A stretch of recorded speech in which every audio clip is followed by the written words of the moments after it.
Hi there, welcome to my channel. My name is Marcella and I'm an Avon ambassador and leader based in Michigan with a team of Avon ambassadors all over the nation. And today we are going to talk about how to find your Avon online store link. Now, sorry if you hear any background noise, my dogs are walking around. But yeah, so this online store link, I'm going to suggest that you save it somewhere. Once you find it, save it in your notes app, save it just somewhere handy because this is the same link you're going to use over and over again whenever somebody lets you know they want to shop with you online. So I'm going to go ahead and share my screen. We're going to head on over to avon.com.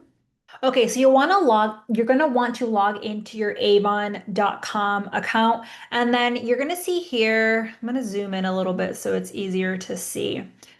But you see here, it says My Store. I would go ahead and give that a click. And what I would do here is you can either take this link up here that you see, and that's going to take people directly to the site, or where it says you see a photo of yourself and it says share up here, you can click copy URL, and that's going to immediately copy your URL link. Now, that's how simple it is. You have your online store and you can share that however you want. Now, while I'm here, I want to let you know that you can always share your digital brochure link. So what you would do there is go to where it says digital brochure, click the current digital brochure, and then that is the link right there at the very top that you're going to want to share. And again, save that link. That link is not going to change. Whatever the current brochure is, campaign we're in, that is what your customer is going to see. Now, I do have so many videos, so much great training on how to optimize your online store, what you can do to really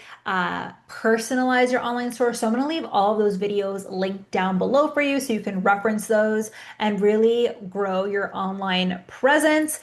Again, save those links because you're going to be reusing them over and over again, and it just helps versus having to follow those steps every single time. But yeah, it's quite simple to get those links. Let me know if you have any questions down below, and I'll catch you in the next video. Bye.